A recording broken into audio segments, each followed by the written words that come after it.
జ్ఞానగుణ సాంగృజి కపీస విలోకకు జాగర రామదూత అతిథ బలధామ అంజని పుత్ర పణసుతనామా అని చెప్పేసి. నమస్తే అందరికీ, శ్రీమాత్రే నమః. అందరు బాగున్నారా? ఈరోజు ఈ వీడియోలో మీరు హనుమాన్ చాలీసా గురించి తెలుసుకోబోతున్నారండి. చిన్నప్పటి నుంచి అంటే చిన్నపిల్లలు పెద్ద పిల్లలు ఎవరైనా కూడా, పెద్దవాళ్ళైనా ఎవరైనా కూడా హనుమాన్ చాలీసా అంటే ఎంతగానో ఇష్టపడుతూనే ఉంటారు. అందులో ఏదో ఒక చౌపాయి చాలామంది నచ్చుతూనే ఉంటుంది, పాడేస్తూ ఉంటారు.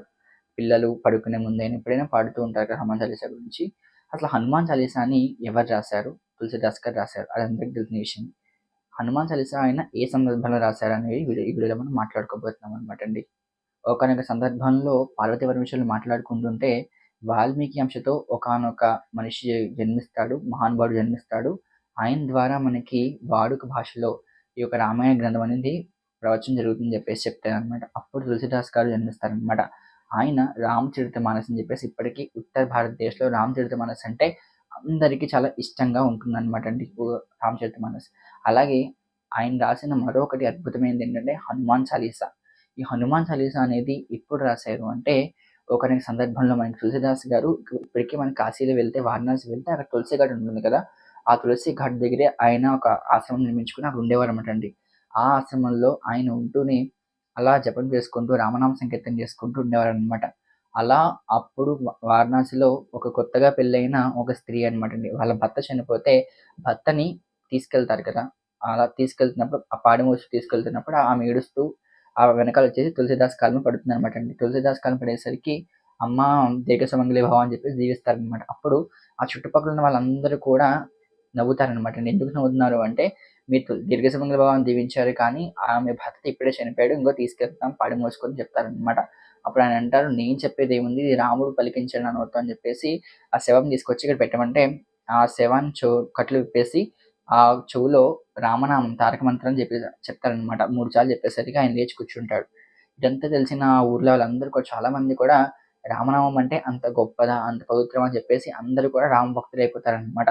చాలామంది ఇప్పటికీ కూడా ఉత్తర భారతదేశంలో ఎవరైనా కాశీ గాని, ఆ ప్రదేశాల్లో ఎవరైనా చనిపోతే తీసుకెళ్తున్నప్పుడు రామనామ సత్యహే, రామనామ సత్యహే అని చెప్పేసి తీసుకెళ్తూ ఉంటారనమాట అండి. ఇది తెలిసిన చాలామంది మహమ్మదీయులు కూడా ఇంత సనాతన ధర్మంలోకి వచ్చేస్తూ ఉండేవారనమాట. ఇదంతా తెలిసిన వాళ్ళు, ఆ రాజు అక్బర్ రాజు ఏం చేస్తాడు అంటే, ఈ యొక్క అందరూ కూడా ముస్లిమ్స్ అందరూ కూడా ఈ సనాతన ధర్మంలోకి వచ్చేస్తున్నారు, హిందూస్‌లోకి వచ్చేస్తున్నారు.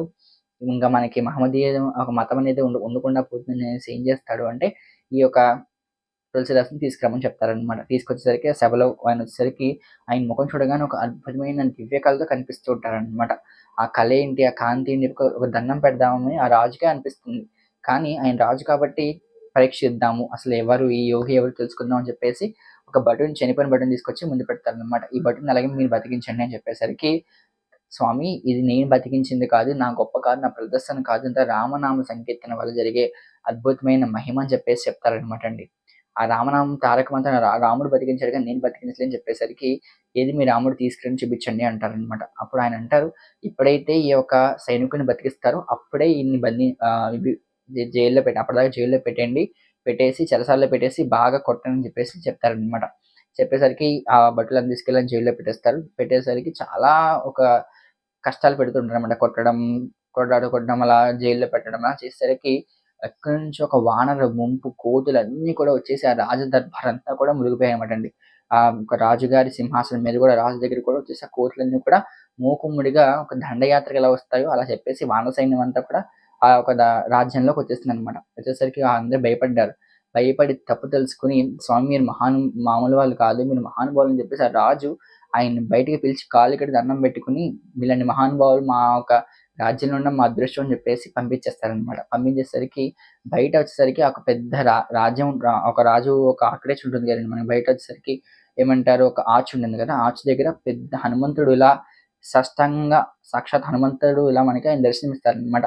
అది చూసిన ఈ యొక్క తులసిదాస్‌కి ఒళ్ళు రోమాంచితమైపోయి ఆనందంతో ఈ యొక్క జై హనుమాన జానగుణ సాగర జై కపీస విలోకకు జాగర రామదూత అతిథ బలధామ అంజని పుత్ర పవనసుతనామా అని చెప్పేసి హనుమంతుని యొక్క ఈ యొక్క హనుమాన్ చాలీసా అనేది అనర్గళంగా అలా నోట్లో నుంచి వచ్చేస్తుందనమాట. ఆ హనుమాన్ చాలీసా ఇప్పటికి మనందరం చదువుకుంటూ ఉన్నామండి. నిజానికి హనుమంతుడు తులసిదాస్‌కి ఒక వరం ఇస్తాడనమాట.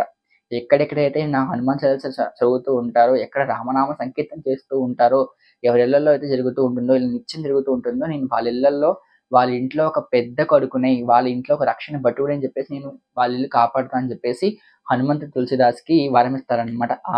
అందుకే ఇప్పటికి చాలా మంది కూడా ఎప్పుడు హనుమాన్ చాలీసా చదువుతూనే ఉంటారు. అంటే పిల్లలకి ఏమొచ్చినా, ఏం రాకపోయినా ఖచ్చితంగా హనుమాన్ చాలీసా పిల్లలకి నేర్పిస్తూ ఉంటే మనకి భయమేసినా, బాధొచ్చినా మనకి పటాపంచలైపోతుందనమాట.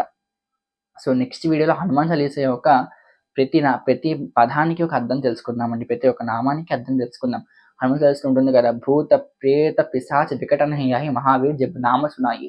ఎక్కడైతే హనుమంతుడి నామం జపిస్తూ ఉంటామో అక్కడ భూత, ప్రేత, పిశాచాలు, నెగెటివ్ ఎనర్జీ ఇవేం కూడా మన దరిదాపుల్లో కూడా రావన్నమాట అండి. అంత గొప్ప నామం మనకి హనుమాన్ చాలీసా. హనుమాన్ చాలీసా ఎవరైతే చదువుదాం అనుకుంటున్నారో ఖచ్చితంగా ఒక 40 డేస్ అయినా చక్కగా కూర్చొని డైలీ హనుమాన్ చాలీసా చదవడానికి ప్రయత్నించండి. చాలా బావుంటుంది. అండ్ చాలామంది సింధూరంతో హనుమంతుడికి పూజ చేస్తూ ఉంటారు. హనుమంతుడు చాలీసా చదువుతూ రామనామం దాని మీద రాస్తూ ఉంటారు. ఏదో ఒక ప్రక్రియతో హనుమంతుడిని మనం పూజించడానికి ప్రయత్నించండి. అలాగే హనుమంతుడు అంటే మనకెలా అనిపిస్తుందంటే, జై బజరంగబలి అంటే ఎక్కడో లేని బలమంతా మనకే వచ్చేస్తుంది అన్నట్టుగా అనిపిస్తూ ఉంటుంది కదా! చిన్నప్పుడు చిన్న పిల్లలు కూడా అదే మనం చెప్తూ ఉంటాం. జై బజరంగబలి, జై బజరంగబలి అంటే ఏదో మనకి హనుమంతుడిని చూస్తే ఒక దేవుడిలా కాకుండా ఏదో మన ఫ్రెండ్‌లా అనిపిస్తూ ఉంటాడు ఆంజనేయ స్వామి. నిజంగా చూస్తే ఏదో బాగా క్లోజ్‌గా మన ఫ్రెండ్‌లా ఉంటాడు అని అనిపిస్తూ ఉంటుంది కదా! కానీ హనుమంతుడు అంటే ఊరికే సాధారణమైన ఒక స్వరూపం కాదండి. హనుమంతుడి స్వరూపం చాలా పండితుడు హనుమంతుడు.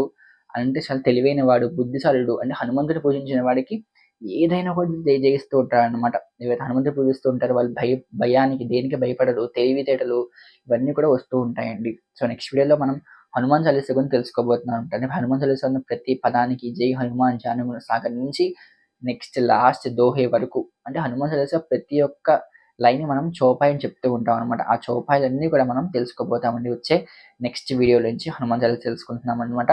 అండ్ ఆల్సో ఎవరైతే మన ఛానెల్‌కి సబ్స్క్రైబ్ చేసుకోలేదో దయచేసి సబ్స్క్రైబ్ చేసేసుకోండి. నాకు తెలిసి వీడియో నచ్చితే అని తెలుసు కదా!